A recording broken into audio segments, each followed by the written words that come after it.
তৃণমূল নেতাদের থেকে মালা নেব না, নব্য বিজেপিরা হুঁশিয়ার। বনগাঁয় ফিরে জানালেন মন্ত্রী অশোক কীর্তনিয়া। ইলেকট্রিক বিল নিয়ে চিন্তিত? অদ্রিত সোলারের সাথে এখন বিদ্যুৎ বিল কমান আরো সহজে।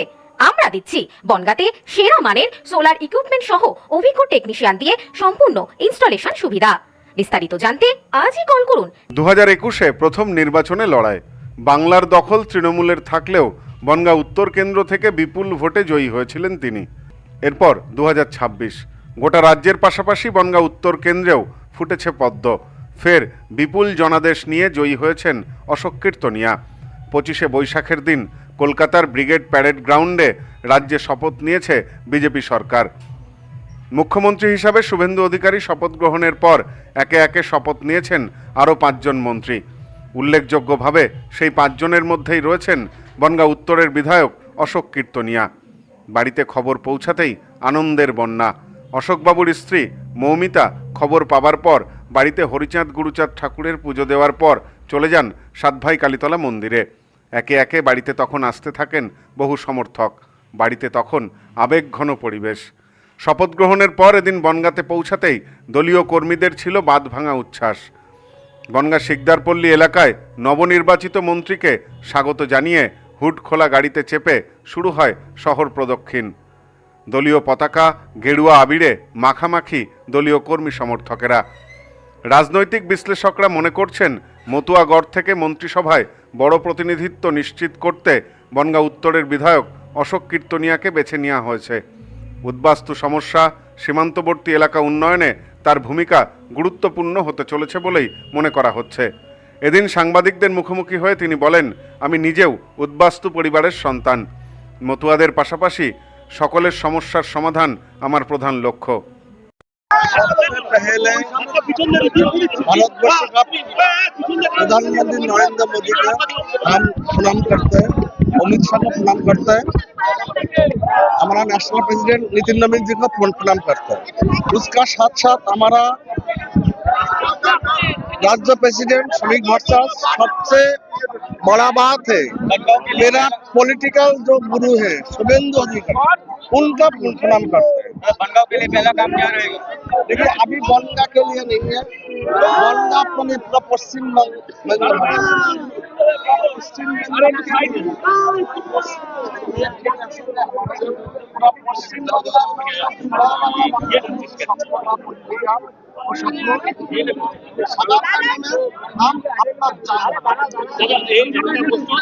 আপনি মতুয়া সমাজের প্রতিনিধি হয়ে মন্ত্রী হয়েছেন, মতুয়াদের অনেক আশা আছে। দেখুন, শুধু মতুয়াদের আশা বললে মতুয়াদের আশা আছে, দাবি আছে, ঠিক আছে। আমি এখন একটা সমাজের প্রতিনিধি, আমি সমগ্র পশ্চিমবঙ্গের আম জনতা মন্ত্রী। আমাকে পশ্চিমবঙ্গ নিয়ে ভাবতে হবে, আমাকে শুধু বনগাঁ বা মতুয়া নিয়ে ভাবলে হবে না। তবে হ্যাঁ, মতুয়াদের জন্য ভাবনা আছে, যে মতুয়াদের যে সমস্যাটা আছে নাগরিকত্ব যতটা সহজ সরলীকরণ করা যায়, আমি কেন্দ্রীয় নেতৃত্ব, রাজ্য নেতৃত্ব সবার কাছে অনুরোধ করব, যাদের ভোট কেটেছে তাদের নাগরিকত্ব পুনরায় ফিরিয়ে দিয়ে সিএর মাধ্যমে তাদের ভোটাধিকার পুনরায় বহাল থাকে, যাতে তার ব্যবস্থা। রাজ্যে পরিবর্তনের পর অনেকেই গেরুয়া শিবিরে নাম লেখাতে চাইছেন। সাংবাদিকদের এ প্রশ্নের উত্তরে অশোক কীর্তনিয়ার সাফ জবাব, তৃণমূলের কোনো নেতার কাছ থেকে আমি মালা নেব না। আমি আগেই বলেছি, এখনো বলছি, বনগাঁতে না তৃণমূলের গুন্ডা থাকবে না বিজেপির নতুন করে কোনো গুন্ডা তৈরি হবে। বনগাঁর মানুষ প্রাণ ভরে নিঃশ্বাস নেবে, আমি আপনাদেরকে বলে দিয়ে যাচ্ছি। অনেক তৃণমূল নেতা লাইন দিয়ে আছে আপনাকে মালা দেওয়ার জন্য। কোন তৃণমূল নেতার মালা আমি নেব না।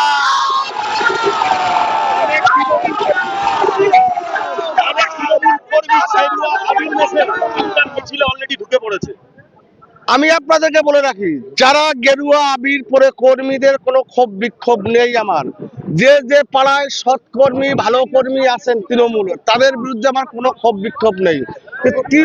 তৃণমূলীকরণ যদি বিজেপি দেশে করতে চায়, তৃণমূলীকরণ যদি বিজেপি দেশে করতে চায়, সেই সব নব্য বিজেপিদের তাদেরকে সাবধান করে দিচ্ছে, আমার থেকে খারাপ কেউ হবে না। কিন্তু কর্মীদের বাড়ি ভেঙেছে, তাদের হাজার হাজার কেস দিয়েছে, তারাই এখন মিছিলে কিন্তু পা মেলাচ্ছে। দেখুন, বিজেপির কালচার এক জিনিস, আইডিওলজি এক জিনিস, তৃণমূলের আইডিওলজি এক জিনিস।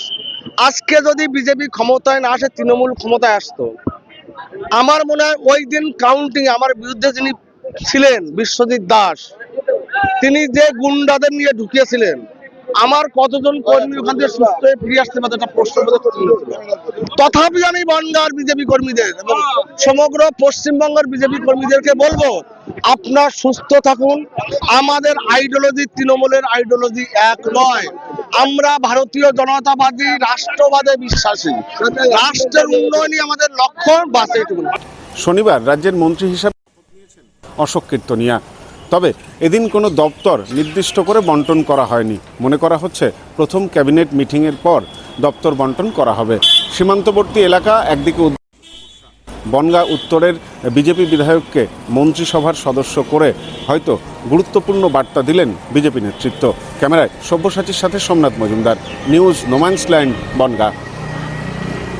নিউ মায়ের আশীর্বাদ guest house and community hall সম্পূর্ণ শীততাপ নিয়ন্ত্রিত। পাবেন অত্যাধুনিক এবং আন্তরিক পরিষেবা, যেখানে রয়েছে একসাথে 250 জনের অনুষ্ঠানের জায়গা, প্রশস্ত এরিয়া, 3টি রাস্তা সহ পার্কিং এর সুব্যবস্থা, অতিথিদের থাকবার জন্য পৃথক ঘরের ব্যবস্থা। বিয়ে সহ যে কোনো অনুষ্ঠানের বুকিং শুরু হয়ে গেছে। এখন বুকিং এর উপর রয়েছে 5% ডিসকাউন্ট। নিউ মায়ের আশীর্বাদ guest house and community hall, বাটামোড়, town মার্কেটের পিছনে। ফোন 9932389693 এবং 9153032873। আপনার আভিজাত্য নিউ মায়ের আশীর্বাদ guest house and community hall.